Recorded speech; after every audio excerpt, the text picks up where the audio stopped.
Hello, everyone. Thank you so much for joining us today. We are really excited to be speaking with you all and speaking with Nicolò and having him share his work and his grant application with all of you.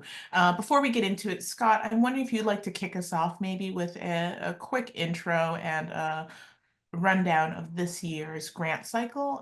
Scott Thody is Eugene Smith Board President. Scott. Hi. Hello, everybody. Welcome. I'm really excited that we can do this, and it's nice that this is all with our partners who we've been working with, and we have some new partners this year. This has been, a great year for us. I'm really excited.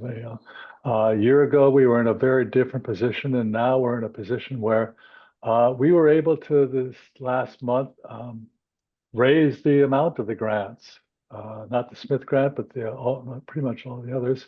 So this year, we will have, the Smith Grant will be $30,000. There will be two finalist grants. We no longer have the fellowship grant, but there are two finalist grants of $10,000 each. We're going to have two student grants this year of $5,000. And then, of course, we've brought back the Chapnick grant, which I think we're all really excited about. And that will be $7,500. So there's lots of opportunities. There's lots of ways to move forward with the Smith Fund. And I think that I really encourage all of you to apply. Reason we're here is to give you some hints of how to apply, give you some ideas. We're very excited to have Nicolò here, who is a Smith Grant winner. Es del Coco. Dile a papá que te ponga. Okay. Sorry, I think we can hear you. Okay, very good. I think if everybody can mute, that would be a really good idea. And then, it's a great time for the Smith Fund. And I'm not going to say anything more because I think what we really want to do is hear from Nicolò and you. I think all of you guys want to hear about how to apply for these grants and how to think about it. The applications for let me double check here. I want to make sure I get this right. But the applications for the grant, the grants will close on October 8th. And then waivers, if you're looking at a waiver as as a partner, you have to get your application in by September 24th. So that's not too far away. So listen carefully, and I think I'm going to turn it over to Marcia because I'll just babble on forever. Amazing. Thank you, Scott. I appreciate that. Let's see, before we begin our conversation with Nicolò, I want to take a moment to have the other Smith board members on the call introduce themselves. Angela, let me start with you. Thank you, Masha. Hello, everyone. It's lovely to have you here on the call. And we're looking forward to Nicolò speaking, and hopefully you can learn something and apply for the grant. Thank you. Thank you, Angela. Angela is also going to be our moderator today. So thank you, Angela. We're also joined by Elizabeth Christ. Elizabeth? Hi, just happy to see so many people I know here on the call, and really happy that you're able to tune in and hope you'll be able to apply. Thanks for coming. Excellent, thank you. And I'm Marcia Alert. I am Vice President of the Smith Board and thrilled to be with all of you today and really excited to be joined in conversation with Nicolò Filippo Rosso. And so at that point, Nicolò, I'll turn it over to you so you can introduce yourself and maybe start to tell us a bit about your grant application. All right, thank you everybody for being here and for inviting me. When that wasn't my first application for the Eugene Smith. I'd applied many times. I actually remember a friend of mine, Donna De Cesare, who's also a photographer. She's in Austin, Texas. And she told me, now I don't remember if it was 10 or 12, but she told me, always remember that Ernesto Bazan applied 10 or 12 times, But there are many grants and award out there, but For me, the Eugene Smith has always kept the tradition of committed photojournalists that has inspired me, and so many of my teachers are, like among the list in the list of the grant winners. And also, it's 40 pictures, 40 picture story, and you may have like 15, 20 strong pictures that work well in a narrative and might be very strong. It can be even stronger than 40. But when you have 40 picture at disposal, then it's a way also to prove, like to show to the jury, not just to the audience who will like benefit from the work, but to see the scale of an investigation. And the project Exodus started in 2018. I was living in Colombia back then. I'm kind of still sort of living in between places, but back then I had my base in Colombia, and I was working documenting the Venezuelan migration at a few border crossing points. And every time, every time I was back from an assignment, I had this feeling that there had been too little time to explore the narrative, to understand the situation, or to spend time with the families, Of course, I make plans also, like when we apply to grants, there is a description of the project and the proposal stating what you will do, whether you will be awarded the grant. So, of course, I do plans, I make plans, but what's really, defining also a bit my practice is that I try to be in a state of mind where I can flow within events and the encounters I make, and I try to let those circumstances to drive me to the next.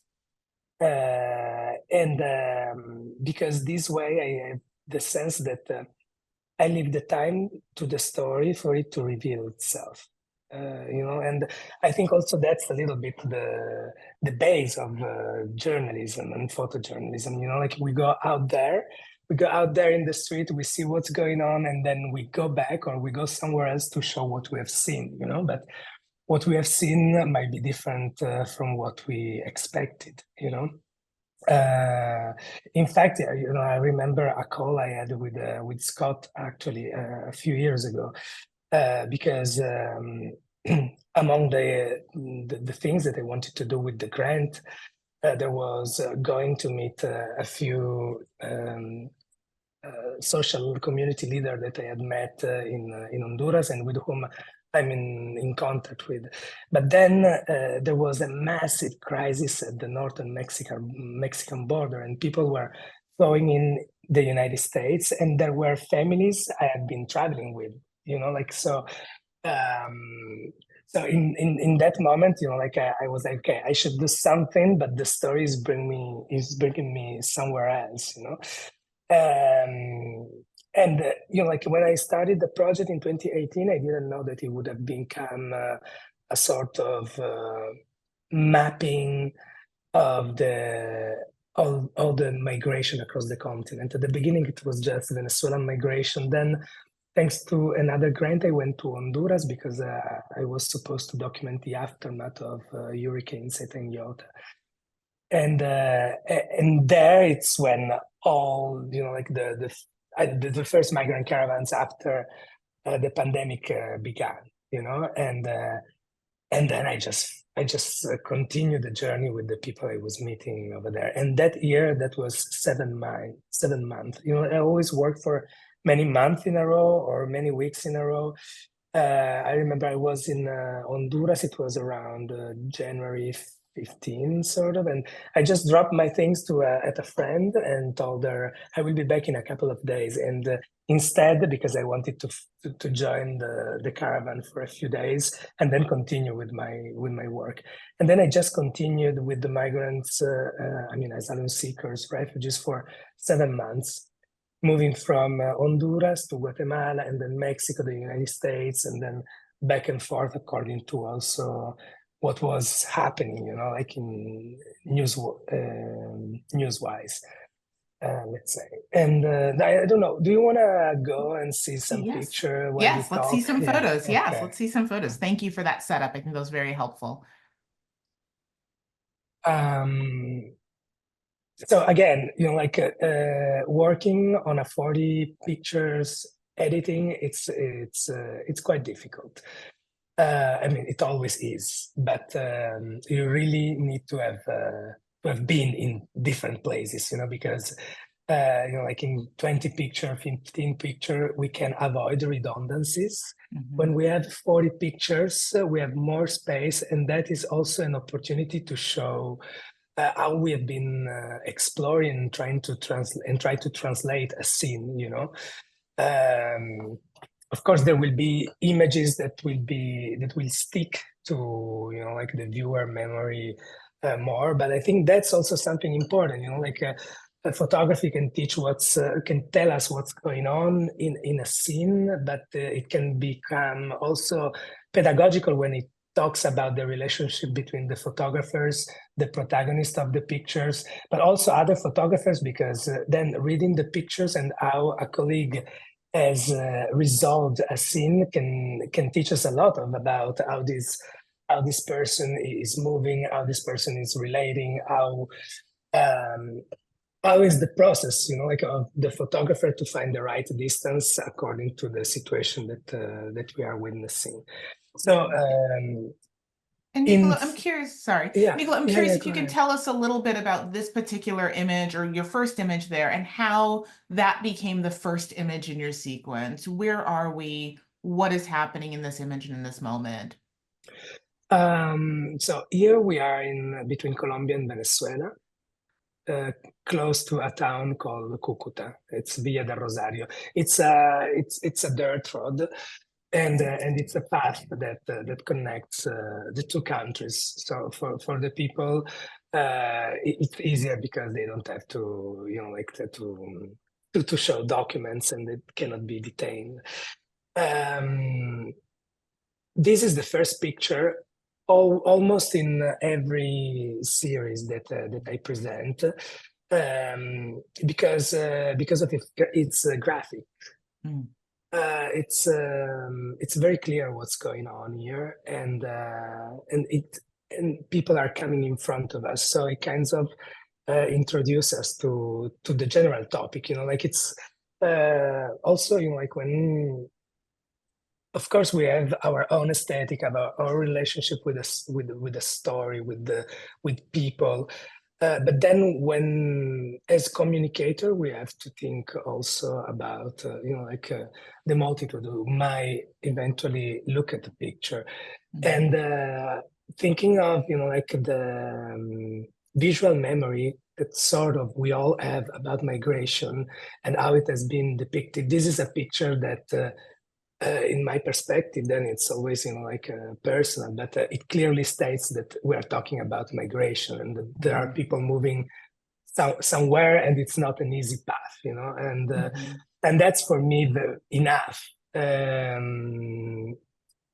always try to think cinematically somehow, so I always try to have a picture that can ignite some sort of curiosity toward the next and the next and the next. So what I try to do when I edit, it's to build different paragraphs, as if I was writing a text, So there might be something that I repeat in a different context to explain a different angle of the situation. And I often work in rhythm of 3 pictures, so shorter phrases, sentences of 3 pictures. And I work thinking also as these sentences were poems, sort of. So I try to rhyme, it can be A, B, B, A, or A, B, A, B, or it can be A, B, A, A, B, A, and so I have this sort of visual structures to edit that are really based on the graphic of my work. Of course, the content is always the first component for me.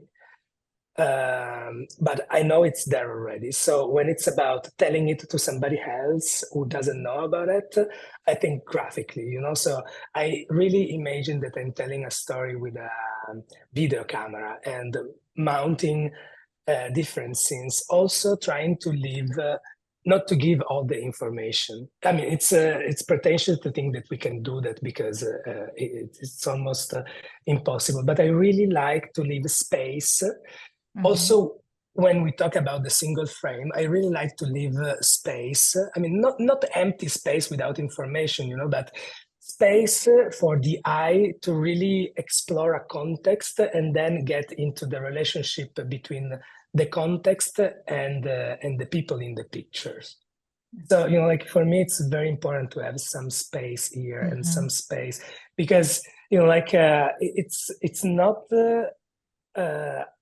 it's not yelled, you know, like I try to kind of suggest an observation, and then I want to leave that to the person who's looking at the pictures, who's watching it, and for them, the picture and the viewer to be their own unique dialogue, you know. But I just want it to be on the right path since the beginning, and these are the sort of how can I say?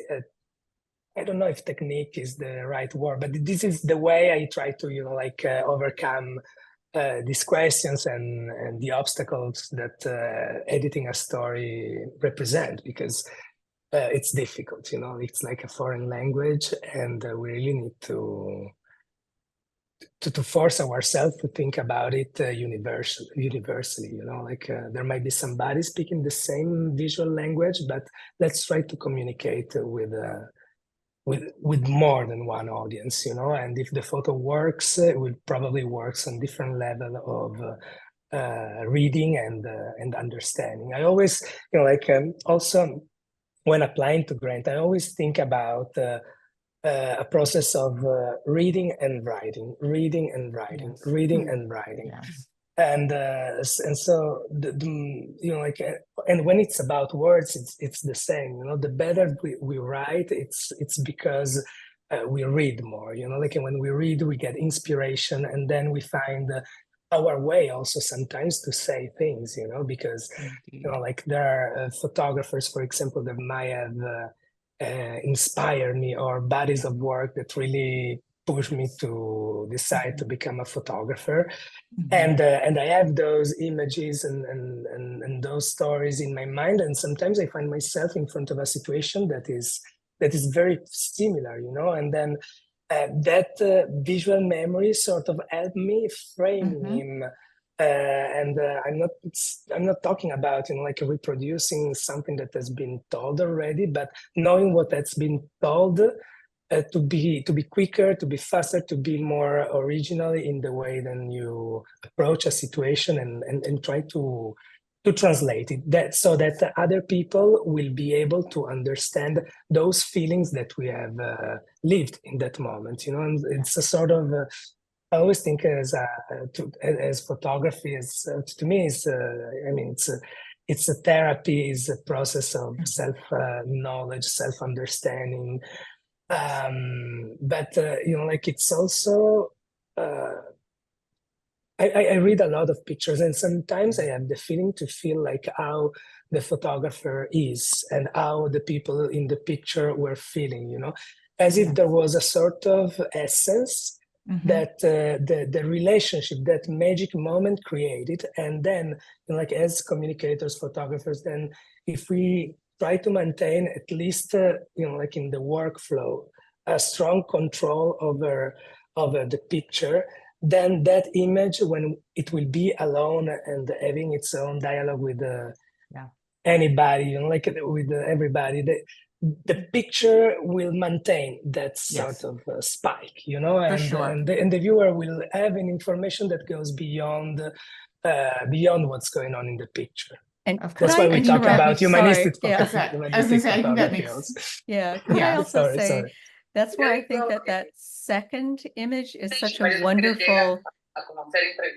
You have a I'm sorry, open someone mic. else needs to mute, but thank you. I got it. Thanks.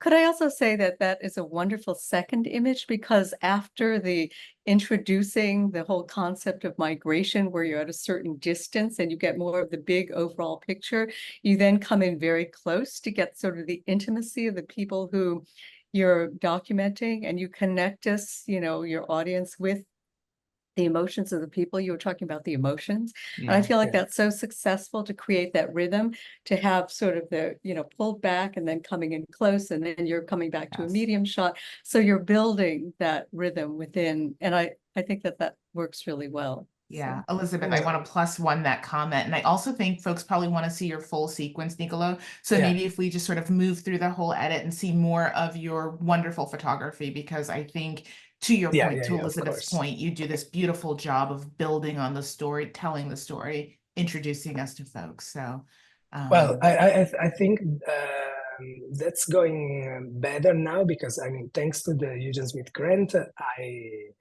I produced new pictures, you know. So now my 40 pictures story is even stronger than this one, because, you know, like it's like building a wall with 40 bricks, and then I had a few bricks that were okay, but not as good as the, you know, like the strongest one. So as soon as I got as strong bricks, I start to change, you know, those that were not. Or just found others that were working better. But yes, Elizabeth, it's exactly as you said, you know, like we start with this overview, and then we step in, you know, like, and it might be the same people. Of course they are not, but it's the same, you know, like we are zooming in into the life of people we don't know, you know, like, and then I change distance again. That's very important for me also, when it happens to, it happened a few times to be in the jury, you know, like, and I mean, you all have been in many juries, but that's something I really value, you know, like not to be redundant, not to be repetitive, and if you have a lot of content, then you can really do it, you know, and so open, zoom in, I change the distance, but we are still talking about the same people. And then at that point, I take the liberty to, you know, like pause and maybe have a portrait in a contest, but also to get ready to what can come, to what might come next, you know, and you know, like it's a little bit going back to the beginning of the first sentence, you know, like we have a massive chaos here in this picture, that I always try to order the chaos, you know, and because these are places where people jump on and off the tracks, and people are moving in both directions. Some have left a place, they are going to somewhere else where they don't have a home. So in this context, while if in front of a very static, already static, also emotionally static scene, we can play, you know, like with technique, trying to make it more dynamic. When we have such a chaotic situation, to make it readable to the viewer, we need to put it in order, and that's through Nicolò, when No. you're presenting your images, when you're presenting an image like this, what is it you're hoping people will see? What is it that you're hoping to convey to the viewer? I think you spoke very eloquently about your sequencing, about how you think of your images like paragraphs. What are the sort of words, what you want to have come out of your images as people look at them and as we continue to move on? So we have this like very crowded bus situation, which feels almost like La Bestia, but then we have something lower down. Your next frame seems a bit tighter. What are you hoping folks draw out of this? Well, I always try to find correspondences within the frame and between frames. And you see, like in this one, almost every single person is isolated. We could build so many portraits, even with the cats, you know, like this cat works, this other one work. We have the eye here. It's precise, and of course, it's not. It's something that I was trying to build, taking different frames and, you know, like moving a little bit in the scene. So I'm not aware all the time of what I'm doing. And actually, Marsha, I remember that once we did a portfolio review, and I was impressed from your words on my pictures, because you were noticing things that I honestly have not noticed in the first place. But of course, I want to talk about a migration crisis, a pattern of inequality and poverty and violence that is pushing people away from their places. But the connection that I'm trying to build with the people reading these images is mostly graphic and emotionally. Again, it's not because the content has less value, it's just because of the content, because I want the story to be told so well that it will be almost impossible to ignore it, you know? And that's why I put so much emphasis on on the emotional component. But if you see, like, very quickly, then we move on, you know, but there's always some sort of attention in the ends, in the facial expressions, sometimes even micro expression that we can almost notice from a distance, you know. And I try to maintain that continuity, you know, like within all the pictures, so that there's sort of a same sort of feeling connecting this girl and this guy and this woman, and eventually also, and this is because I feel like sort of there is a universality of the feeling that a person can have, you know, like we all know what laughing means, so we all know what being sad, being happy means, you know, like in this during the migration experience, you know, like there might be moment of joy, of sadness, pain, but we all know the spectrum of the feelings. It just changed the scenario, it changed the geography, the political causes of a feeling eventually also, if you want. But I want, you know, like a 60 years old woman in Italy to be able to relate to a feeling that she knows, as well as a young teenager in Africa, you know, like in some place in Africa, for example. And that's the way I try to connect and to rhyme, as I was telling you before, between pictures, you know. And again, you know, like here we have this woman, she could be probably the punctum of the photographs, no? Like Roland Barthes used to say.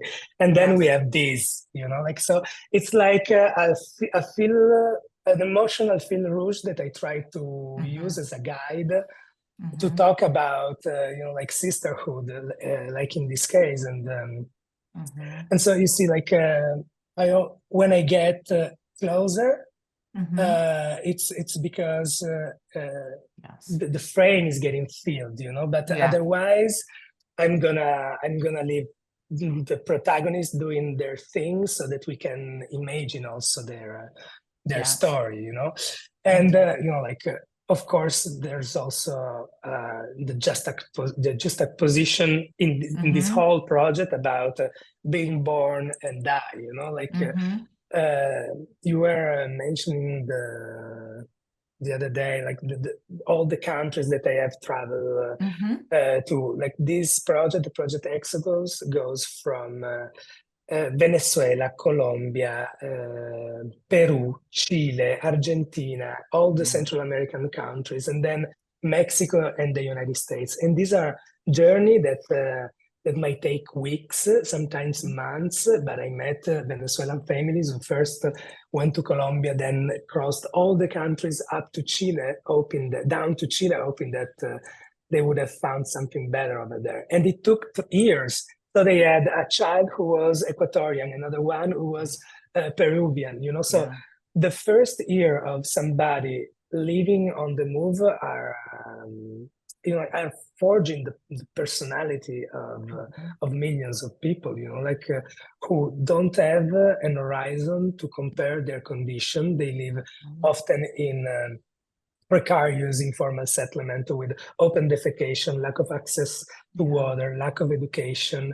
And this is going to be an issue across all the continent, across all the world, because you know, like children are incredible in overcoming trauma, but they will still lack this, like we know also through photography, we know something through the contrast of it, like so you Indeed. know that it's not normal that you're eating once a day or that you don't have a restroom because you don't know that for some people it's normal to have Different. it, Yeah. and Nicolò, let me just ask you here, I think as we look through your images, we see that you're encountering so many people that are living through moments of great crisis and trauma.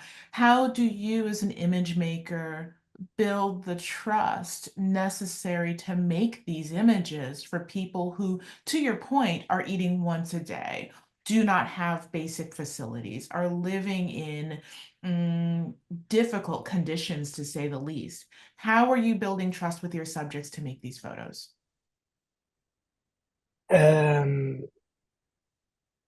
Like I've been traveling for so many years. Even before becoming a photographer, after I studied literature, I started to travel a lot. So I was doing random jobs to get a few $1,000s, and then I was traveling poorly for as many months as possible, to the point that I felt very far away from my hometown and like my roots. And the periphery, our journeys always make sense when we have a place where to go back and where like we think we are rooted. Then I started to photograph, and then I became a photographer, and I didn't go back to those roots of mine for a long time.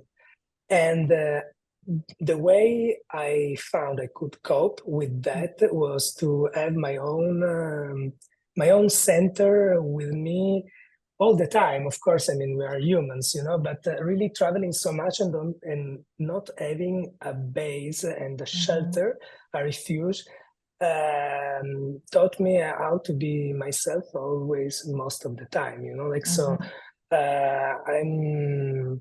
I'm really like dressed the same and talking the same way as I'm talking to you in this moment, and I try to be very clear about what I'm doing with the people.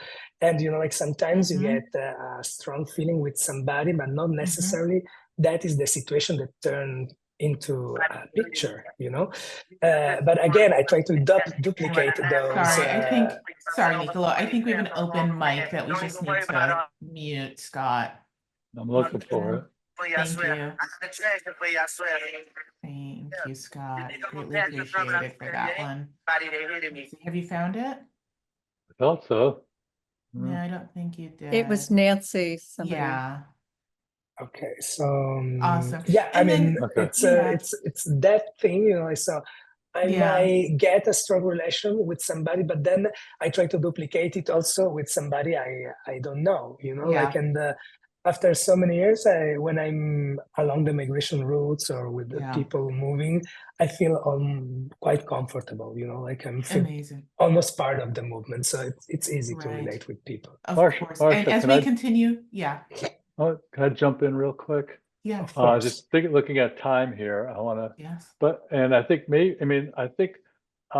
Nico, you mentioned the whole concept of cinematography and being cinematographic, and I think you do. I mean, what you do in your edit is really very incredibly cinematographic, right? It's in, it's out. It's like it's like you're creating almost a small film out of this. Where you think of filmmakers, there's the setup shot, there's all these different, there's the shot from behind, there's this.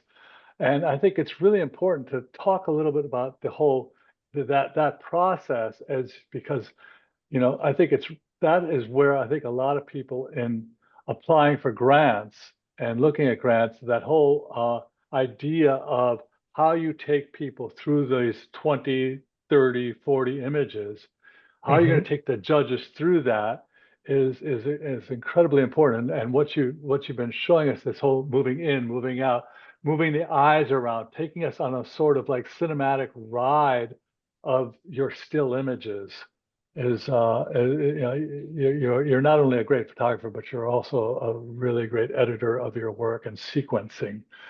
The way you sequence is really super strong. And so I think, that's something that I think everybody can look at in here, and help us move, in terms of how you Yeah. put your images together, because I hope everybody's going to be looking at this and saying, oh, I see what he's doing here. I see this movement in, movement out, back, pulled away, because I think it's really a big part of like how your work gets seen, how you want your work seen, and how you want the judges to see it. I mean, just being in, taking this back to like how important it is, the number of let me- pictures and so forth. And let me just interrupt, because Nicolò, I don't think you've taken us through your full sequence of images either. And so I Oh, just want to okay. make sure that everyone has a chance to see everything. I've seen your photos, I think, many times, and I think they're so profoundly beautiful. And I feel like each time I look at them, I'm seeing something new and reading something new in each of them. I think I'm also realizing for the first time today that I think in many of your images, the children serve almost like the narrator, the witness back, the person that we're seeing and connecting with most directly, which is a fascinating thing that I don't think I've noticed quite before. I've seen it in individual images, but not throughout the whole sequence.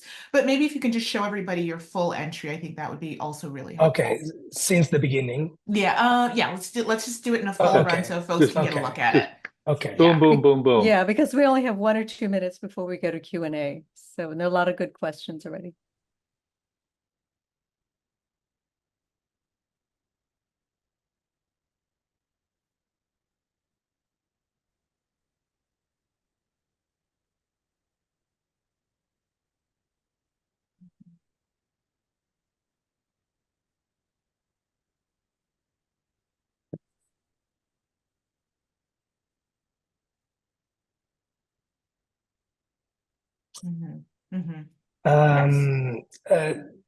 Building on what Scott was saying, just like working in black and white, sometimes you have these kind of scenes that are gray, because it's a different light. Then when you are, like in the middle of the day, you have this harsh light that reflects on the cement, the shadows, and that's very difficult for me to find a space for these kind of tones when the contrasts are much of the light are much more intense in most of the hours of the day. But so I try to put together tones that can be kind of similar, and you see, we were ending from a picture taken during the night, so with an artificial source of light, and there is this reflection, this white. After that, I keep some of that because we have it in the sky, but it's gradually moving towards the gray that was my problem, in the first place, where I put this picture, in order to make it having a dialogue. So here is where a sentence ends, and here it's another one that starts. And you see that there is a sort of continuity between these more softer grays, like of the afternoon. And then I use this one. This probably wasn't necessarily in the afternoon, but there was probably a cloud, a shadow, and it's dirty, because there's all this grass in front of the picture that makes it more gray. So I use it to create a dialogue between these two. Of course. And Nicolò, since you talk so much about dialogue, and before we go to questions, I think Yeah. it's probably a good time to ask the question of like, we understand how you approach the language of your images. Photographers so often say like, I'm not writer, I can't write, blah, blah, blah. How did you approach the writing portion of your grant application? What was your process by which you were telling that story with words?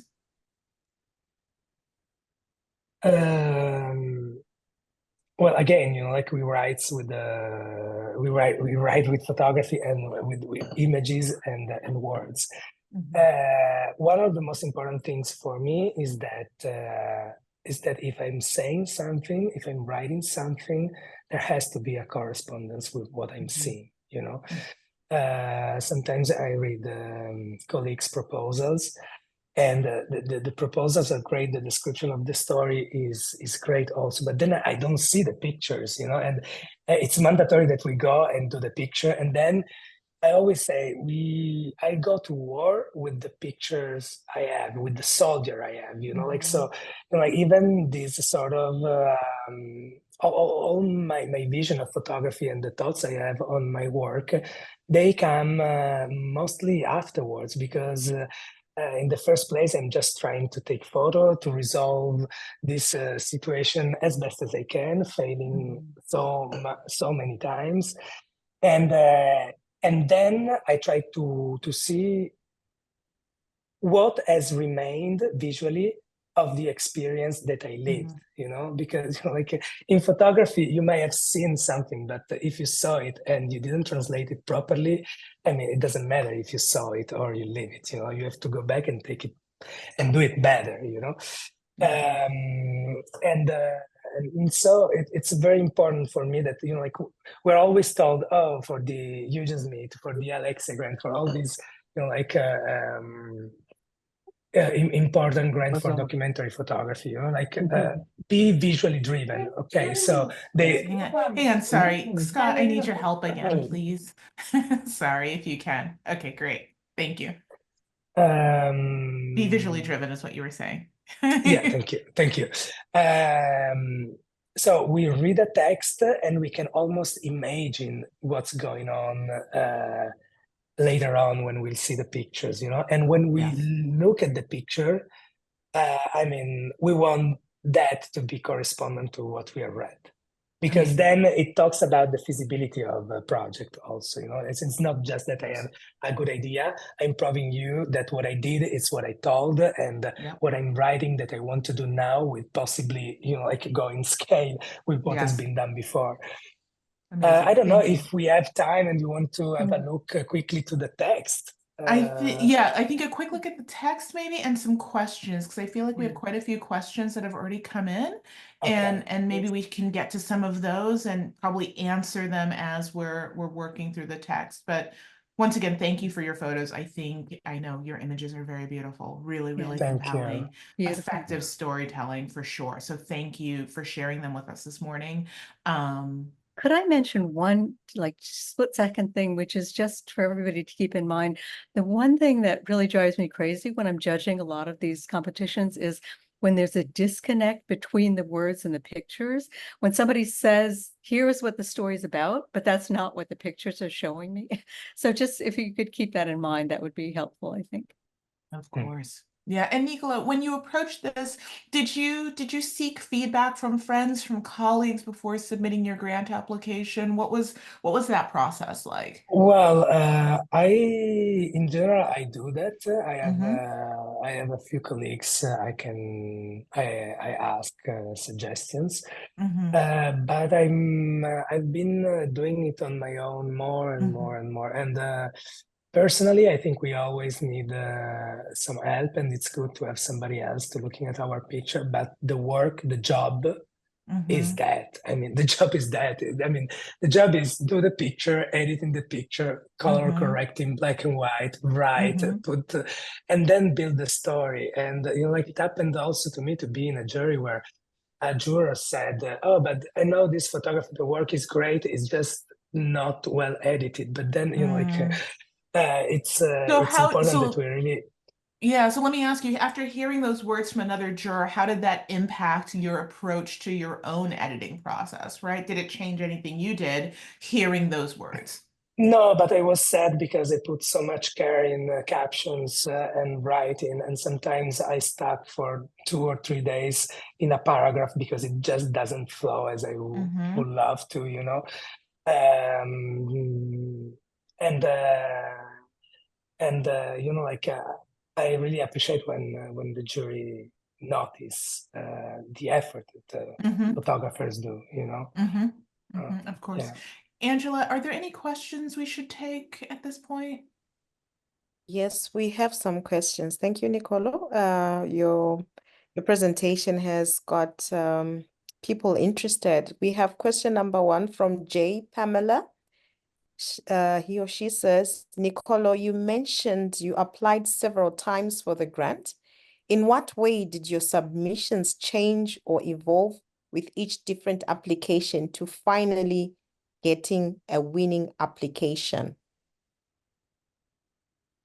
That is a Wow, great question. great question. Yeah. I think, like every time, that's why I also always suggest to students and colleagues to always apply, because even if you don't get it, you'll do it better because you put work on it. The text will be better, and like the editing will be better. Another year will have passed, so you will have more photos. And every time if you continue to work, the project is stronger. I think I applied 2, 3, 4 times to the Eugene Smith because before being so lucky. And I think the text has changed. It's like either in words and in images. I always try to find a solution as simple as possible. It doesn't mean that I want to simplify things, but I really found a lot of beauty in words said simply in a simple way. And images that simply can show, can tell you a story. I'm not looking to be particularly poetic with my words. I try to be very pragmatic and very simple, also because the picture will already say something, like about the emotional aspect of the work. Scott, once again, Got it. thank you, Scott. A todas las solicitudes de preguntas que yo quiera hacer. Y ella no me tiene que I think it's bloquear. It's Claudia. Claudio. Yeah. I Thank got you, it. Scott. Thank you. Amazing. All right. Wow. Okay. Thank you. I think that's a great question. One thing I would also add is that each year, the judges change and Yeah. the makeup of the jury changes, and that also makes a difference. Mhm. Yeah, Of course. absolutely. Of course, Angela, should we move on to the next question? Yes, please. Thank you so much, Nicolò. I hope they are answered. And then we also have a question from Anna Maria Arevalo Gosen, who says, how much of the description goes to what the project is? What have you done and what you want to do with the grant? Mhm. How Well, much of sorry. I wanted to repeat the question, but if you understood, it's all right. Yeah. I mean, the description is what you did and what's the story about. The project proposal, it's how you are going to spend the money or why they should give you the grant. So, it's divided. Of course, it's one single text. This is the situation in Latin America. I've worked for 4 years. There is a crisis in Venezuela, but also in other countries. This happened in 2021, and I have documented all of these, like building a project with one single narrative and explaining why, because people fleeing from a place and go to the next one, and their conditions and their hope don't really change because and violence and poverty, inequality are endemic of most of Latin America. So they leave a place to go to somewhere else, where at some point they will probably be forced to flee again. So that's what I sort of said in the description. And the project's proposal very simply started saying, for the next chapter of the project, I will travel to.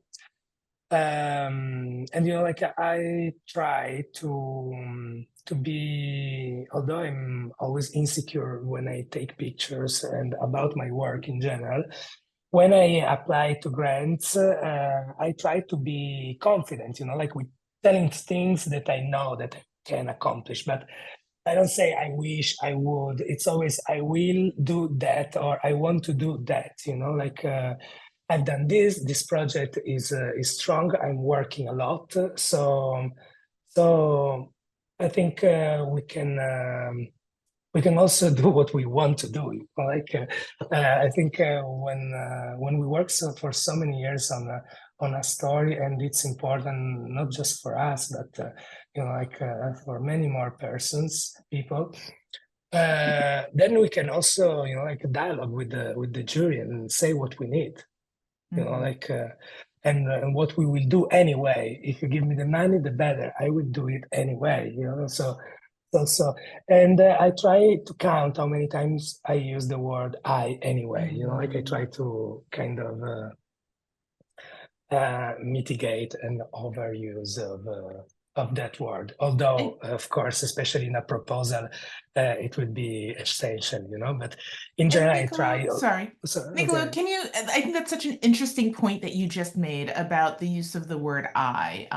When I think about journalists and storytellers, can you tell us a little bit more about your thinking about why is it that you're limiting the "I" in your proposal? Because the story is about somebody else, and it's what I try to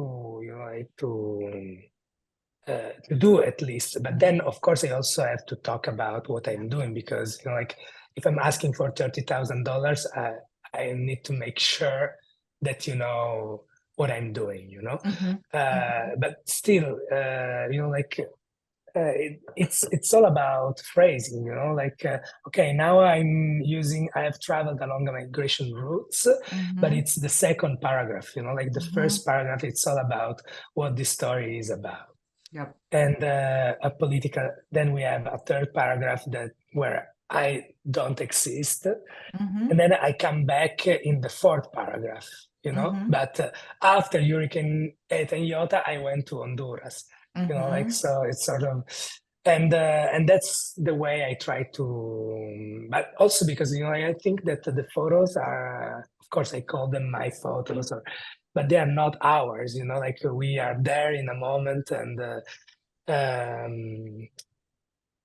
sometimes, yeah, there is a good picture. It could have probably been better, if some better photographers was there, but I was there alone in that moment. And anyway, I really try to, I have in mind a project or a phenomenon, and I try to explore it, to investigate, and then with what I have, I try to create something for others, but I keep the control just until my workflow is done. And then I have this sense that what we do is about others and for others also, Amazing, amazing. Thank you. Angela, are there any other questions? I haven't seen any other. There was one, but Elizabeth has already answered that. So there's one from Jimena Horta. I come from photojournalism and filmmaking, and my work tends to start from an autobiographical point to then expand to tell stories of people impacted by these issues. Is this process something that the Eugene Smith Grant would support or is interested in? Gosh, I probably, it all depends on how it's told, I guess, but I will leave this to you guys, because I don't have the authority for that. I mean, I would say him, and I'm always just interested in stories. I'm always curious to learn what the story is and how people are telling it. I think that there are many stories that start with the personal and can expand out. There are many stories that focus only on the personal. Always interested in the story, always interested in reading. Other Smith board members, what do you all think? I think it can also depend on the judges. Oh, true, true. That's a great point. I mean, I think what I would say is that there's so many different ways of telling stories now. There's so many ways of expressing yourself, whether that comes from more from you or from some exterior thing, that how you tell a story is kind of your choice. And I would say we are very open to different ways of telling stories, as long as it's a story that needs to be told, that it has some significance, and it's not so I think how you want to propose your, where you start. If it starts with you, that's fine, and then moves on. So I think, it's great to have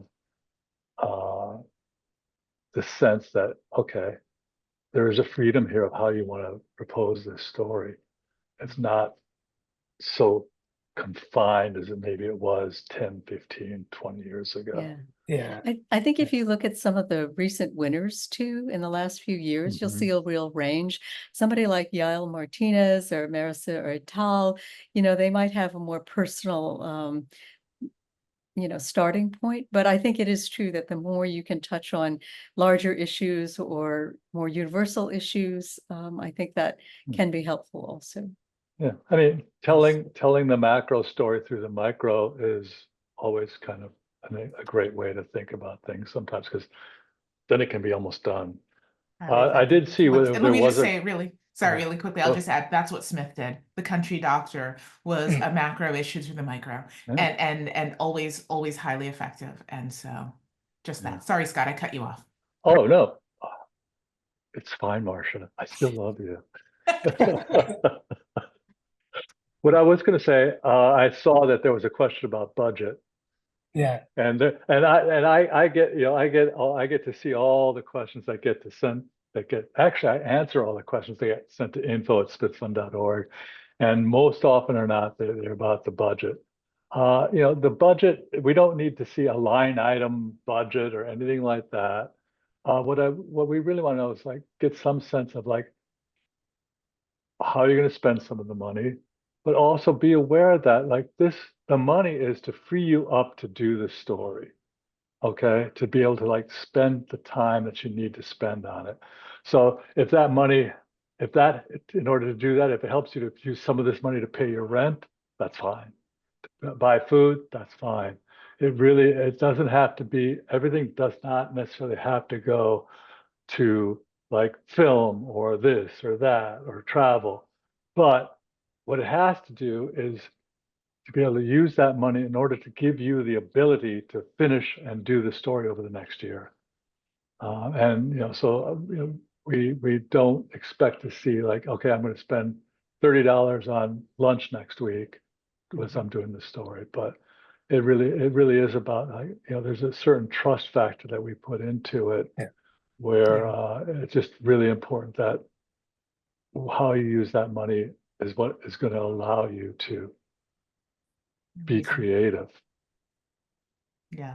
All right, Scott, we are at the 9 o'clock hour, or sorry, 9 o'clock hour for me. I've just revealed my time zone. I apologize. We're at the end of our hour together. How's that? I want to thank you all for your time. Nicolò, I want to thank you for your images, for your application, for taking the time to speak with us about that today. So greatly appreciated. So greatly appreciated everyone's time for joining us today. Angela, wonderful moderation. I hope you all feel encouraged. I hope you all feel inspired, and I hope you all want to apply or know friends who want to apply to have your chance to be like Nicolò. So thank you all very, very much, and I appreciate your time today. Thank you, everybody. Thank you. See you Thank soon. you. Thank you. Thank you. Great to see Ciao. you. Bye. Bye, everyone. Bye. Bye.